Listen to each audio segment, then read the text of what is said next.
kenapa banyak ditolak untuk pengajuan paspor dari company ini ya. Nah, yang cukup apa ya, cukup menggelitik, cukup membagongkan, dan cukup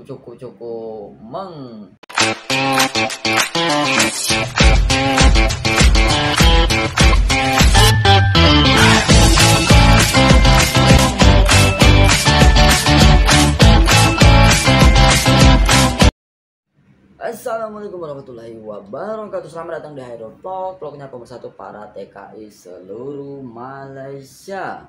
Betul lupa saya ingin menyapa untuk teman-teman TKI yang ada di Kelantan, TKI Terengganu, TKI Kuala Lumpur, TKI Negeri Sembilan, TKI Penang, TKI Malaka, TKI Johor Bahru, TKI Sabah, TKI Sarawak, dan juga TKI Kuching. Nah, ini ada sedikit pembahasan ya.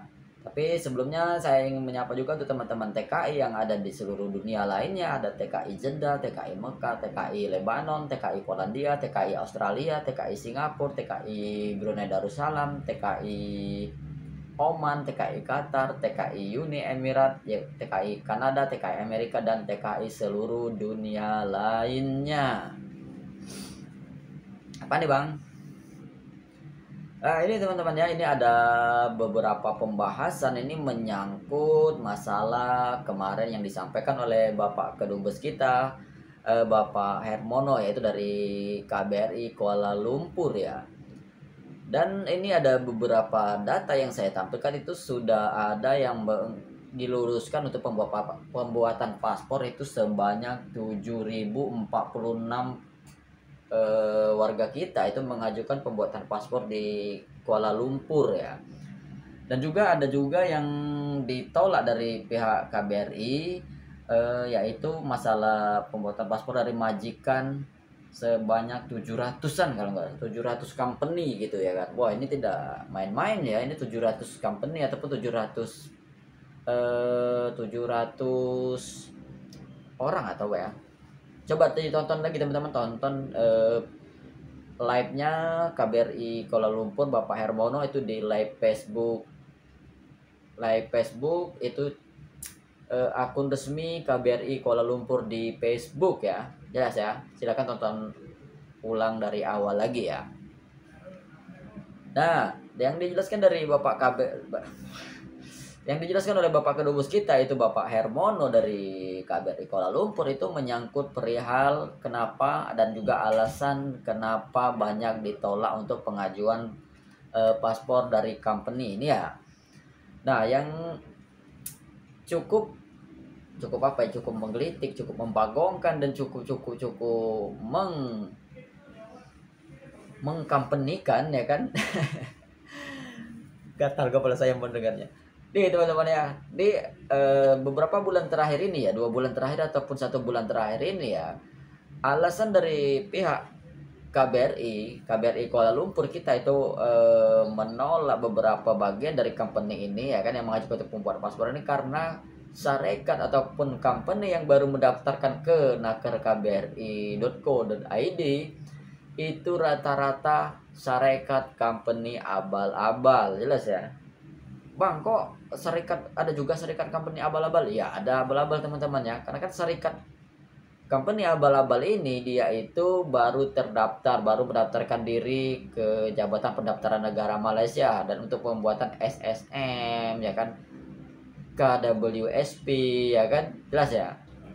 Itu salah satu alasannya ya kenapa banyak company ataupun syarikat ditolak dari KBRI Kuala Lumpur. Jelas ya, karena kan ini perusahaan seumur jagung, masih bayi, masih company baru, otomatis ya ini saya besar kemungkinan ini syarikat-syarikat abal-abal, ini syarikat tipu-tipu hanya untuk memanfaatkan warga negara Indonesia di Malaysia gitu ya kan, untuk calok-calok pembuatan paspor. Nanti juga ya berkaitan juga dengan calok-calok pembuatan permit, calok-calok pembuat dalam program rekalibrasi. Jelas ya, abang ini sotoy udah daftar. Iya memang kan banyak ditolak, itu ada 700-an company kan di Malaysia ini ditolak dari KBRI kan, karena kan sistem keuangan mereka, SSM mereka itu masih baru, dan juga sistem keuangan mereka itu kecil gitu kan, ada yang 50.000 kata Pak Kedubes tadi kan, ada yang 100.000 ringgit mungkin atau 150 ringgit, dan juga ini baru terdaftar teman-teman, jelas ya. Dan saran buat majikan ataupun sarekat agensi abal-abal yang coba-coba menipu warga negara Indonesia di Malaysia, ya pinter-pinter sedikit lah ya kan, masa baru seumur jagung mau mendaftarkan pekerja, ya siapa yang mau gitu ya kan, jelas ya. Jadi buat teman-teman semua yang menonton video ini ya, jangan tertipu, apalagi ini itu apalagi yang banyak di Facebook kan, di sosial media, di TikTok itu banyak gitu yang mengaku bisa menguruskan permit, bisa menguruskan rekalibrasi, bisa menguruskan paspor.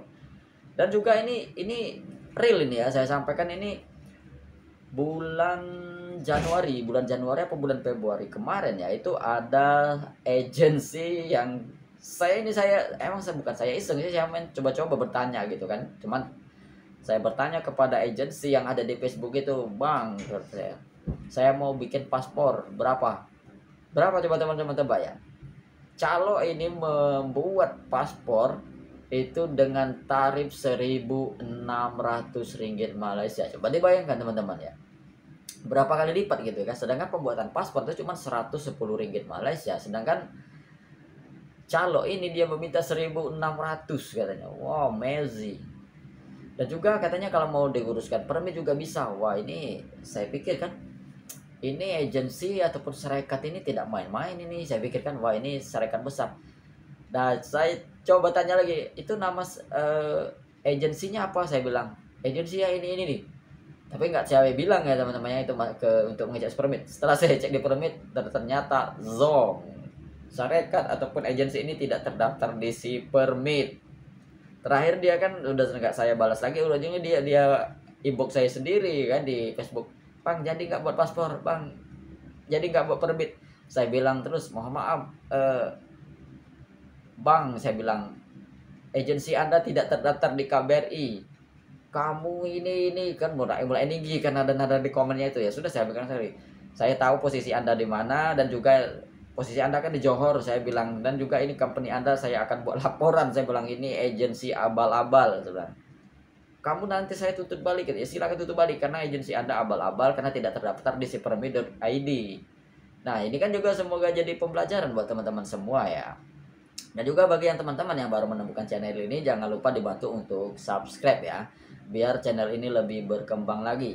Dan juga pihak KBRI Kuala Lumpur itu sudah memfasilitasi teman-teman warga negara Indonesia di Malaysia, yaitu mungkin masalah rekalibrasi masih bingung, masalah paspor, kenapa prosedurnya kayak dipersulit kan, itu kan sudah saya lampirkan di video saya sebelumnya, itu nomor layanan rekalibrasi dan juga paspor dari KBRI Kuala Lumpur ya, jelas ya.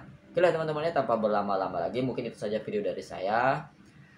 Selamat menunaikan ibadah puasa bagi umat Islam yang saat ini lagi beribadah untuk ibadah puasanya ya. Dan juga bagi teman-teman semua yang belum ikut program rekalibrasi, secepatnya diikutkan untuk program rekalibrasi, bincangkan sama majikannya. Mungkin itu saja video dari saya. Kembali saya mengingatkan untuk dibantu untuk kembali subscribe, like, dan komen di bawah. Tonton video sampai full. Mungkin itu saja video dari saya. Wabillahi taufiq wal hidayah. Wassalamualaikum warahmatullahi wabarakatuh.